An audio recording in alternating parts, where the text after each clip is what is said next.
So, what's next on our list? Apparently it's... Oh, yes, finally! One of the games I have been really looking forward to in this particular stream. Because this is actually a really good game. The Mega Drive version is absolutely fantastic.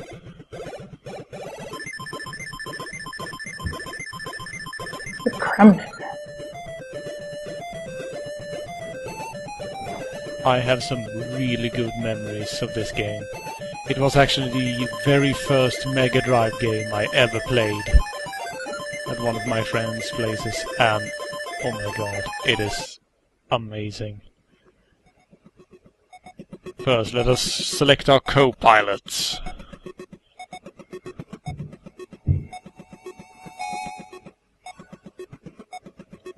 He wins in the mustache department. Actually, let's go with X-Man. And we'll be playing Campaign 1.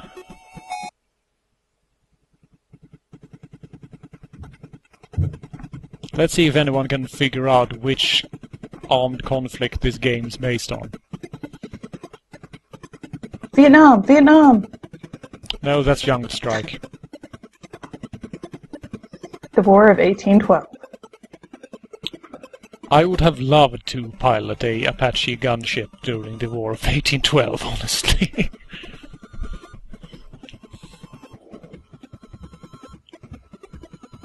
But yeah, this is basically a action game with actual objectives and ammo and pickups and all kinds of stuff. It's just amazing the difference between the games using exactly the same hardware, exactly the same ability, between basically a stupid shoot-'em-up that it's just shoot at the enemies and... Yeah. Just look at this. You even have a fully functioning HUD system here where you can go in, check where your targets are, select targets, look for ammo crates, landing zones, everything. It's an absolutely wonderful game. And I just flew into a radar dish because I'm basically a retard. That's one At least you radar dish bounce. down. Yeah. The bounce animation is actually completely hilarious in the Mega Drive version with its own sound effect and everything. And oh, what do we have here?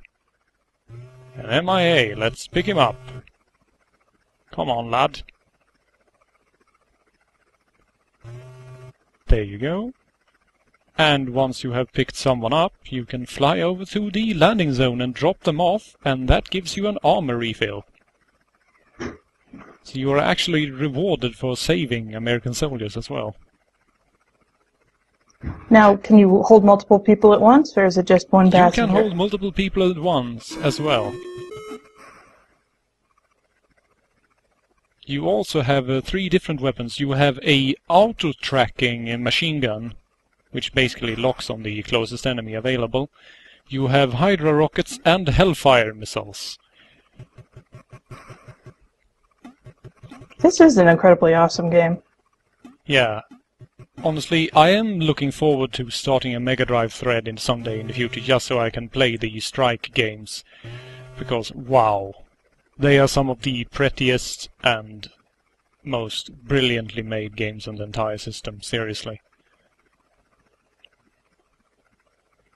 Alright, so let's pick up some fuel before we move on. Have to keep a close look at those fuel supplies. We can also check our menu to make sure we have 600 armor. We're running low on Hydras as well, so we might as well pick up that ammo box they so kindly store for us here at the landing zone. Thank you. Right, so next target is the power station. So let's head over there. Sadly, when you blow up the power station, the console loses power. Yeah, it instantly resets. It was a bug they never quite worked out. So it's very hard to tell on the stream because it's tiny, and I would imagine actually that the TVs at the time were pretty tiny too, but is it any easier in reality to tell the difference between good guys and bad guys because they just look like one tiny little pixel of a different color. I have to stop flying into this thing. The main difference is that the bad guys, so to speak, wear green, while all the good guys wear brown. They didn't have a very good camouflage chooser then, huh? Yeah, that is basically the entire difference between them. Also, you can literally expect everything that's green to shoot at you constantly. The moment you become visible, they will blast at you with everything they've got. Now I am out of Hydra missiles, which may turn out to be a problem. I do have some Hellfires left, though. Let's take care of this Air Force. The funny thing is that the air assets you're supposed to take care of here are about on par with what the entirety of Iraq had during the original Desert Strike. And they couldn't take off, they just had them sitting on the runway. Yeah, they were just sitting around, you know. Pilots were shooting the shit, enjoying a nice sunny day when suddenly a gunship out of nowhere.